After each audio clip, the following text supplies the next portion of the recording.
You said you would never choose me, Caleb, so I finally chose myself. The note trembled between Caleb Hayes's fingers, though the rest of him stood perfectly still beside the bed. It was 5:17 in the morning, and the apartment felt wrong. Not quiet. Empty. Quiet still carried Ethan's soft breathing, the hum of the heater, the faint clink of a spoon against a coffee mug before sunrise. This silence had no heartbeat in it. Caleb reached across the mattress by instinct, his palm landing on a cold sheet where Ethan should have been. No warmth. No sleepy complaint. No familiar scent of white tea, pear blossom, and rain. Even the pillow had been stripped clean, as if Ethan had erased himself carefully enough to leave no trail behind. Caleb's alpha instincts rose in immediate alarm, searching the room for something they recognized, but there was nothing to follow. Ethan had used scent neutralizer. Not the cheap drugstore kind, either. Professional grade. The kind people used when they did not want to be found. Caleb sat on the edge of the bed because his knees had stopped feeling dependable. On Ethan's pillow rested the slim silver, scenting collar Caleb had given him 2 Christmases ago. Ethan wore it almost every day, not because Caleb had asked him to, but because he once said it made him feel close when Caleb traveled for work. Now it looked like a returned promise. Caleb picked it up and closed his hand around the cool metal. The closet door stood open. Half the hangers were bare. Ethan's blue sweater was gone. So were his worn sneakers, his overnight bag, and the ridiculous yellow raincoat Caleb always teased him about. In the bathroom, the second toothbrush had disappeared. In the kitchen, Ethan's favorite mug was missing from the cabinet. Small absences. Ordinary things. Each one landed harder than the last. Caleb grabbed his phone and called. The line went straight to voicemail.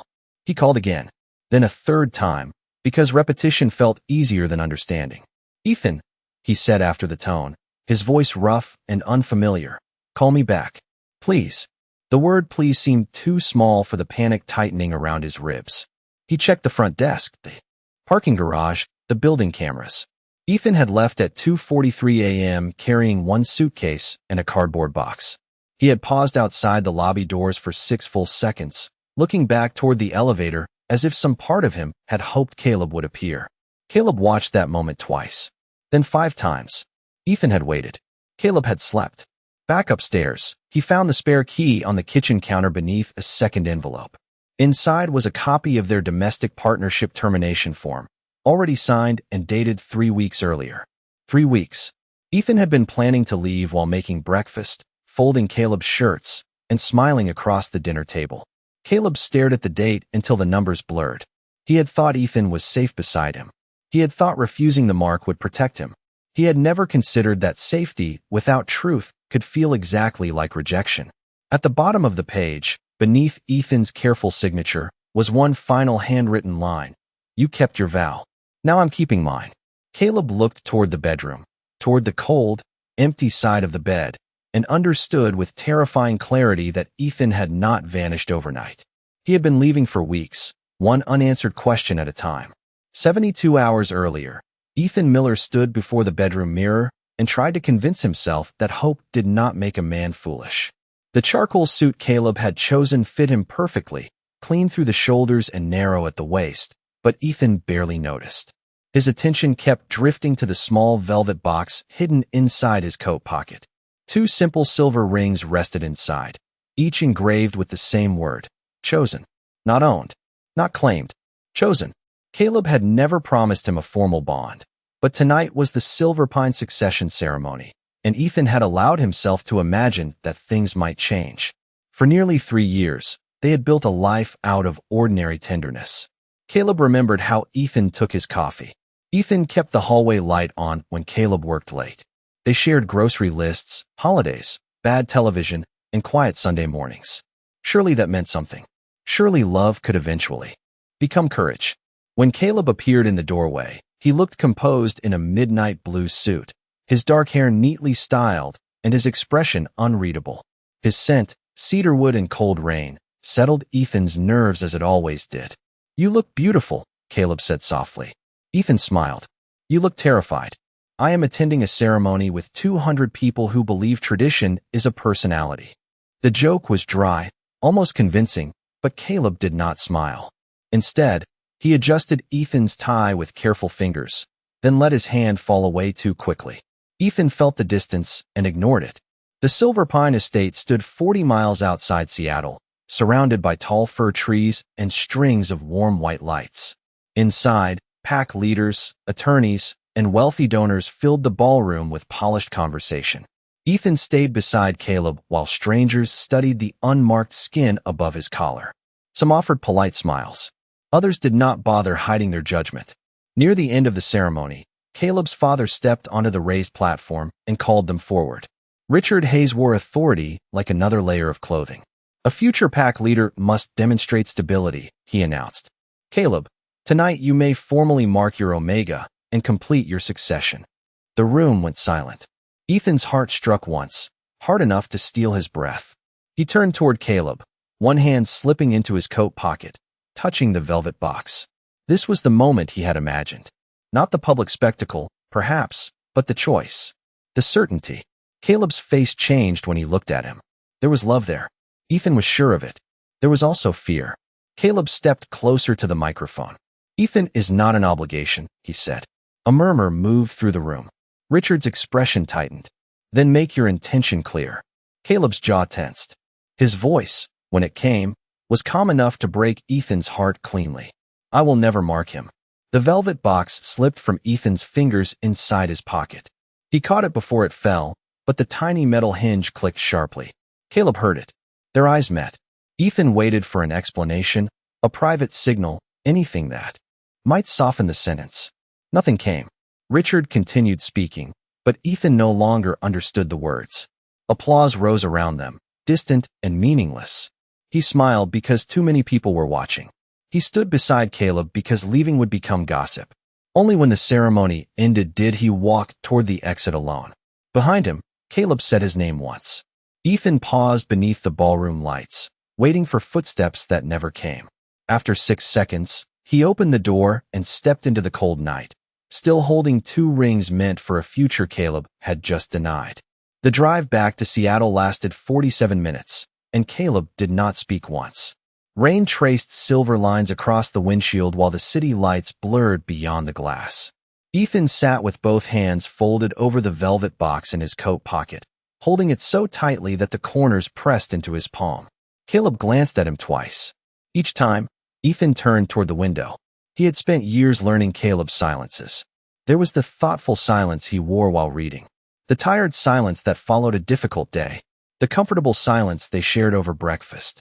This one was different. This silence was a locked door. When they entered the apartment, Caleb removed his coat and reached automatically for Ethan's. Ethan stepped away before he could touch it. The movement was small, but Caleb froze as if the entire room had shifted beneath him. Ethan, he said carefully, please let me explain. Ethan looked at him. Then explain. Caleb's gaze moved toward the smoke detector above the hallway, then to the security panel near the kitchen. It happened quickly, almost too quickly to notice, but Ethan noticed everything tonight. Not here, Caleb said. Not yet. A quiet laugh escaped Ethan, empty of humor. You had an entire ballroom to say what you meant. What I said was necessary. Necessary for whom? Caleb took one step closer. His scent sharpened with worry, cedarwood beneath approaching rain. For you. Ethan closed his eyes. Of course. Caleb had always made protection sound like an answer. I did not ask whether you could keep me safe, Ethan said. I asked whether you see me in your future. Caleb's expression softened. You are my future, but I will never be your mate. A mark does not define what you are to me. Then why did you define me by refusing it in front of everyone? The question landed between them. Caleb opened his mouth, but nothing came. Ethan felt something inside him grow very still. Not shattered. Not yet. Just tired. I can give you security, Caleb said at last. This home. Financial independence. Whatever you need. Ethan stared at him. I needed honesty. I am trying to protect you from something you do not understand. Then help me understand it. Caleb looked toward the security panel again. I cannot. 2 words. Softly spoken. Final as a closing door. Ethan nodded because if he spoke immediately, his voice might reveal too much. All right. Caleb's shoulders loosened slightly, mistaking surrender for acceptance. That hurt more than Ethan expected. Later, they lay side by side beneath the gray comforter. Caleb slept facing him, one hand resting loosely near Ethan's wrist, close enough to feel like a question he had never learned to ask. Ethan remained awake, memorizing the familiar details, the quiet rhythm of Caleb's breathing, the faint line between his brows, the warmth he had once mistaken for permanence. At 2:16 in the morning, Caleb murmured Ethan's name in his sleep. Ethan nearly stayed. Nearly. Then he remembered the ballroom, the silence, and every future conversation that might end with Caleb deciding what Ethan was allowed to know. He slipped from the bed, dressed quietly, and lifted the suitcase he had packed weeks earlier from the back of the hall closet. At the front door, Ethan looked over his shoulder. Caleb did not wake. For 6 seconds, Ethan waited anyway. Then he placed his key on the counter, closed the door without a sound, and chose the only future Caleb had left open to him. By sunrise, Caleb had searched every place Ethan might have gone and discovered how little he truly knew about the man who had shared his home for nearly 3 years. Ethan was not at the coffee shop near Pike Place Market, though the barista recognized his picture and said he had not visited in days. He was not at the small bookstore on Capitol Hill, where he spent Saturday afternoons editing manuscripts beneath the same brass reading lamp.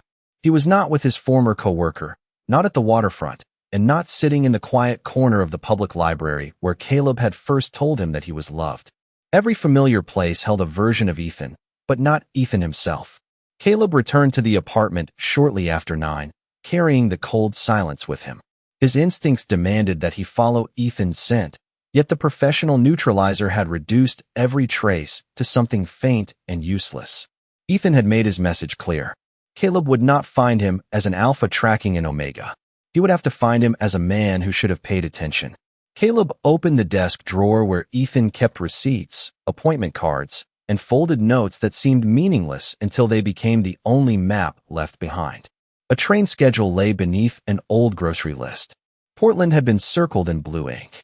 Beside it, Ethan had written Harbolite, Tuesday, 10 in the morning. Caleb checked the date. The note was 6 weeks old. He remembered that Tuesday. Ethan had asked whether Caleb could take the morning off. Caleb had said there was a pack council meeting he could not miss.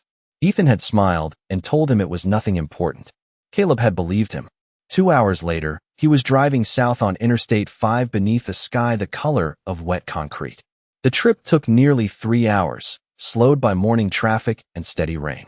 Caleb did not turn on the radio. Silence no longer felt comfortable. It repeated every question Ethan had asked and every answer Caleb had withheld. Harbolite Omega Right Center occupied a renovated brick building near the east side of the river. A blue sign beside the entrance promised legal support, housing assistance, and confidential advocacy. Caleb stood outside for a long moment, staring through the glass doors. Ethan had come here because he needed help. Worse, he had come here while Caleb was still telling himself that protection meant keeping Ethan unaware. A receptionist met Caleb before he reached the inner offices. Her expression was courteous but firm. "Mr. Hayes, Ethan has requested that all communication go through his attorney." Caleb's chest tightened. "I only need 5 minutes. He said you might ask for that."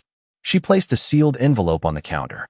Inside was a formal no-contact request, carefully worded and signed by Ethan that morning. Caleb read it twice. No calls. No messages. No visits to his residence or workplace. For once, Ethan had drawn a boundary Caleb could not mistake for uncertainty. Movement beyond the frosted glass caught his attention. Ethan stood in the hallway wearing his yellow raincoat, one hand wrapped around a paper coffee cup. He looked tired, but steady. Different somehow. Not because he had changed, Caleb realized, but because there was finally space around him that Caleb did not control. Their eyes met through the glass. Caleb lifted one hand, then stopped before touching the door. Ethan watched him for a quiet second and shook his head. No anger. No cruelty. Just no. Caleb lowered his hand. Ethan turned and walked away, and Caleb remained outside in the rain, finally respecting the answer he should have learned to hear long before Ethan had to leave. 3 weeks passed before Ethan stopped waking at dawn expecting to hear Caleb moving through the apartment.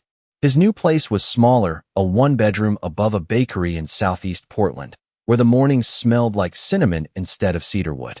The pipes complained whenever he showered, the kitchen window stuck halfway open, and the floor tilted slightly toward the living room.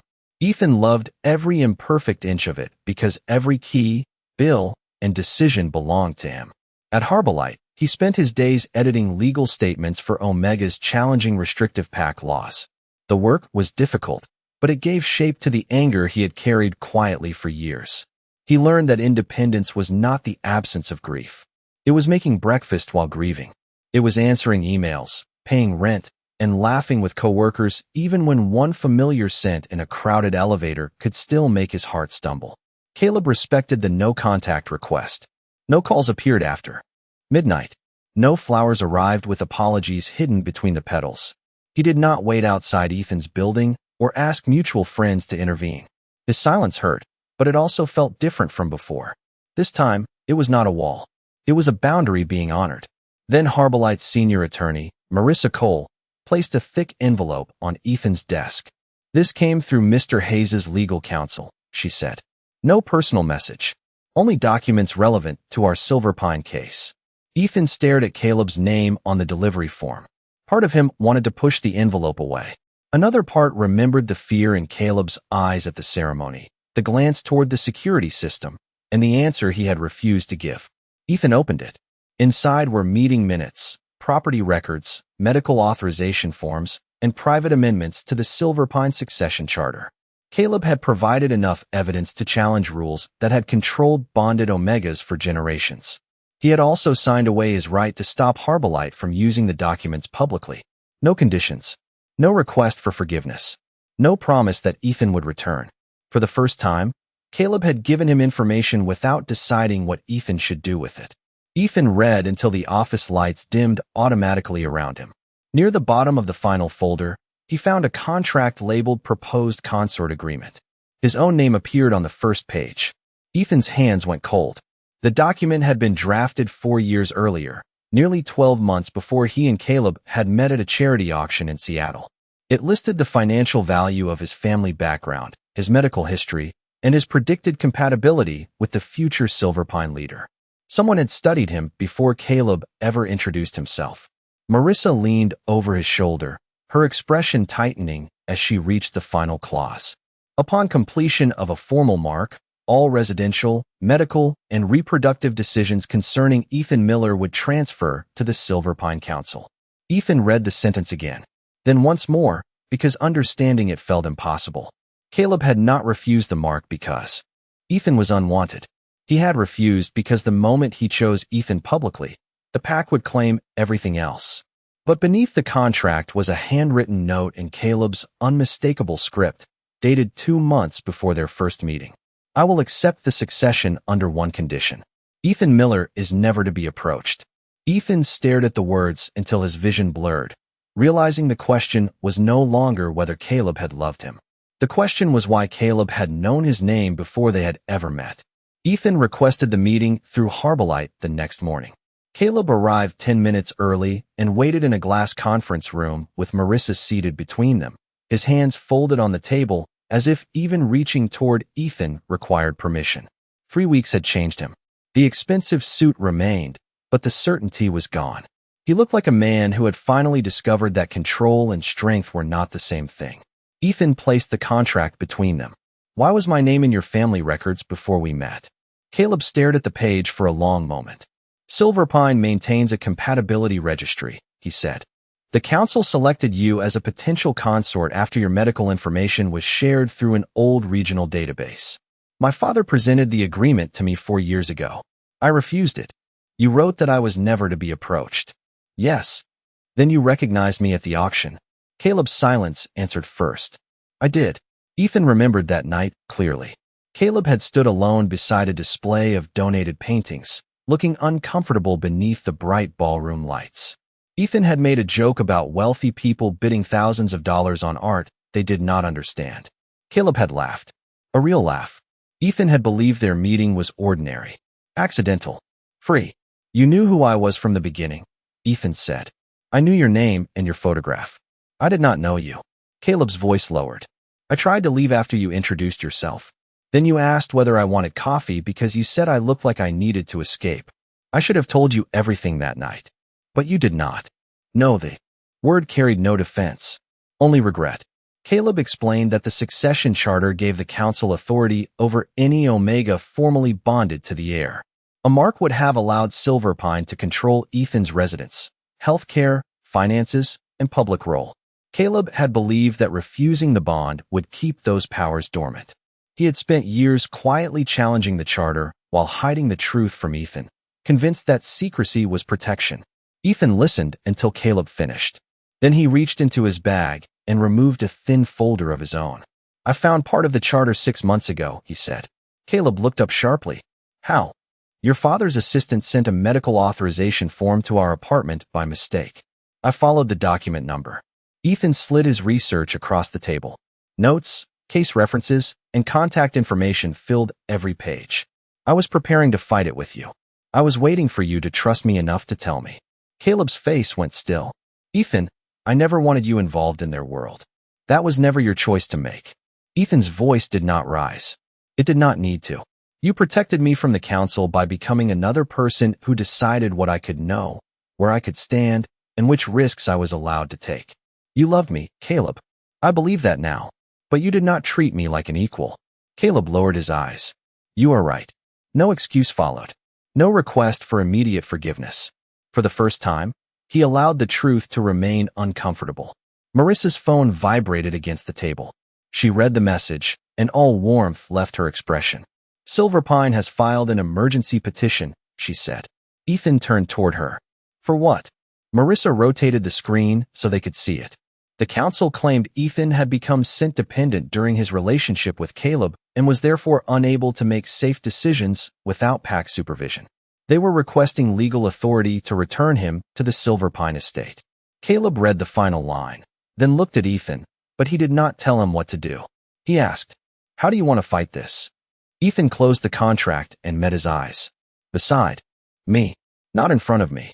By noon the next day, 3 black sedans stopped outside Harbolite, and every conversation inside the building fell silent. Ethan watched through the front windows as Silverpine attorneys crossed the sidewalk carrying an emergency court order. Behind them came 2 PAC officials and Richard Hayes, immaculate in a dark coat, his expression calm enough to make the entire visit feel rehearsed. News cameras appeared within minutes. Someone had alerted the press. Marissa read the order twice, then looked at Ethan. "They cannot remove you without a medical evaluation, but they can demand that you appear before the regional council." Caleb stood beside the conference table, every line of his body tense, but he did not move toward Ethan. "What do you want to do?" he asked. Ethan looked through the glass at the people waiting to decide whether he was capable of choosing his own life. For years, he had made himself smaller around Silverpine. He had smiled through their questions, lowered his voice in their halls, and pretended not to notice when they discussed his future as if he were absent. He was done disappearing. "Open the doors," Ethan said. Marissa studied him for 1 second, then nodded. Ethan stepped outside with the proposed consort agreement held against his chest. Rain had left the sidewalk shining beneath the gray Portland sky. Reporters called his name, but he did not answer until he reached the microphones. Richard's gaze sharpened. "Ethan, this does not need to become a public embarrassment." Ethan faced him. "It became public when your family announced that my independence was a medical problem." The cameras shifted closer. Ethan opened the agreement and read the clause that transferred control of his residence, healthcare, and finances to the Silverpine Council after a formal mark. The words sounded even colder aloud. He explained how his information had been collected before he met Caleb, how the relationship had been treated as a succession strategy, and how the emergency petition relied on evidence provided by physicians hired by Silverpine. Richard interrupted with practiced concern. "You misunderstand the purpose of PAC. Protection." "No," Ethan said. "I finally understand it perfectly." One of the attorneys declared that Ethan's years with Caleb proved scent dependency. Caleb stepped forward, stopping beside Ethan rather than ahead of him. "His ability to leave me proves the opposite." Richard looked at his son. "This is not your decision." "Correct," Caleb said. "It is Ethan's." A reporter asked whether Ethan legally belonged to the future Silverpine leader. Caleb's expression changed, not with anger, but with something steadier. "He belongs to no one." The sentence moved through the crowd like a sudden clearing of air.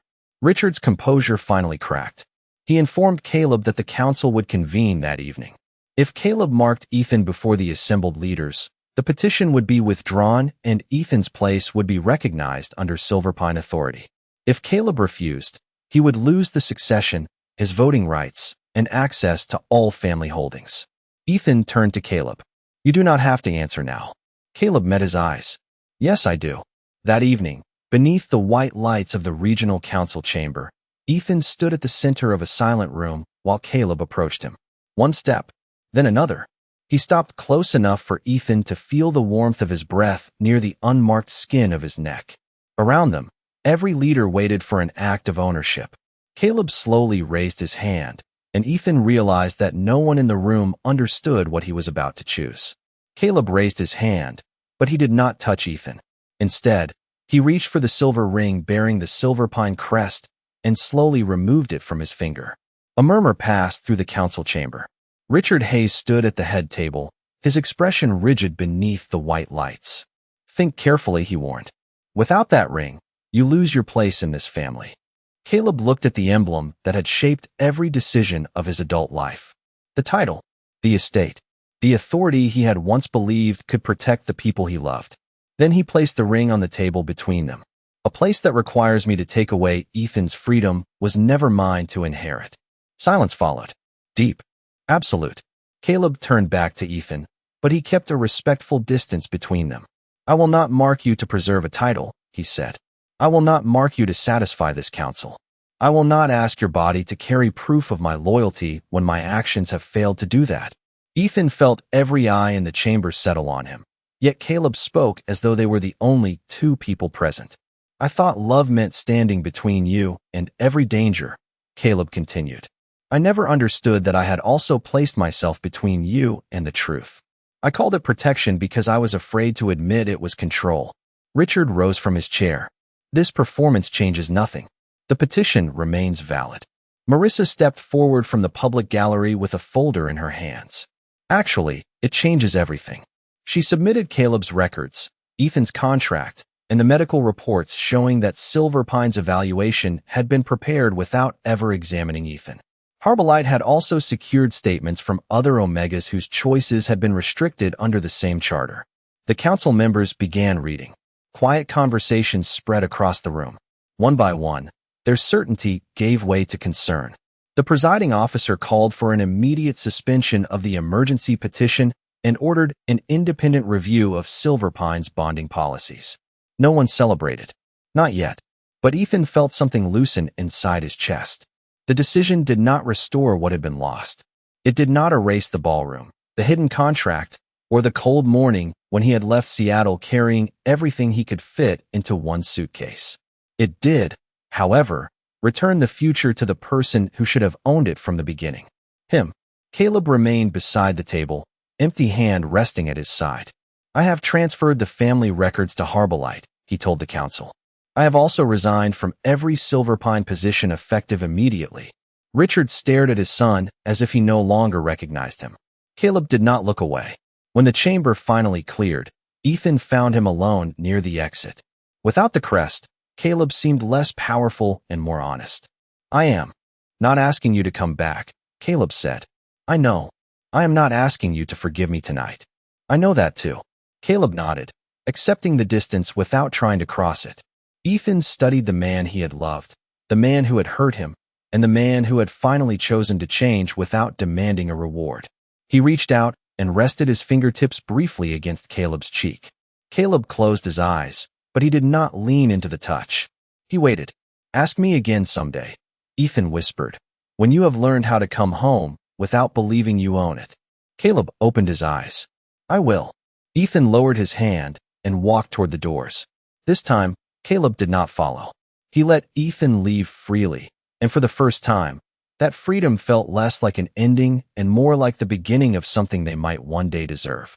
6 months later, Caleb lived in a third-floor apartment 12 blocks from Heartbreak, where the radiator clicked through the night and the kitchen was barely wide enough for two people to stand side by side. He had sold the Seattle penthouse, resigned from every Silver Pine board, and taken a permanent position helping Marissa organize evidence for the charter review. The work did not make him noble. Caleb understood that now. It simply made him responsible for repairing what his family had helped create. He attended therapy every Thursday at 4. He asked questions before offering solutions. When Ethan said no, Caleb accepted the answer without searching for a hidden yes. They began again slowly. Coffee on Sunday mornings. Walks beside the Willamette River. Dinner at a small Italian restaurant where Caleb admitted he had no idea how to divide a shared check without making it look like a corporate transaction. Ethan laughed so hard that the server brought them free dessert.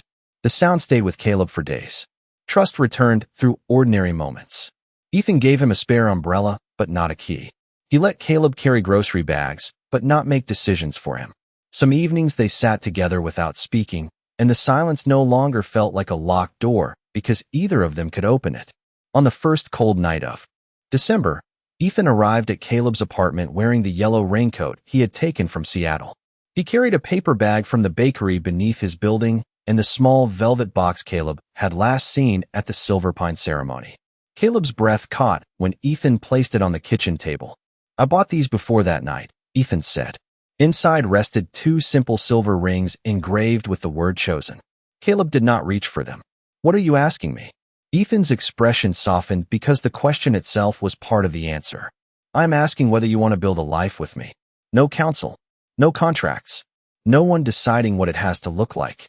Caleb looked from the rings to the man across from him. "Yes," he said. Then, more carefully, "but only if you are certain."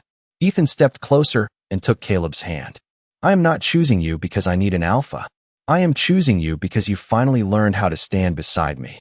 Caleb's eyes closed briefly, emotion moving across his face without disguise. "And the bond?" he asked. "Someday," Ethan said. "When it feels like a promise we are making, not a rule we are obeying." Caleb nodded. No disappointment. No pressure.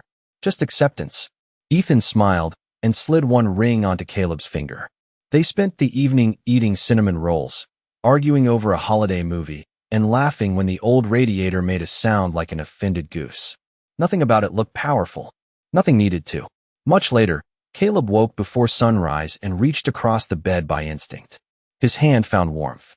Ethan lay beside him, breathing softly, his familiar scent resting gently in the room. The pillow was not empty.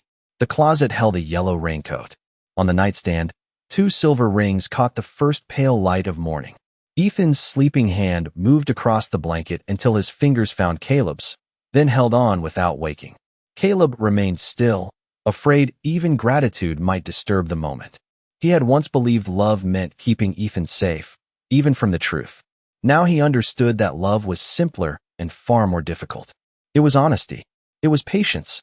It was opening his hand and trusting Ethan to place his own inside it. The bed was warm. Ethan was home. And this time, he had chosen to stay.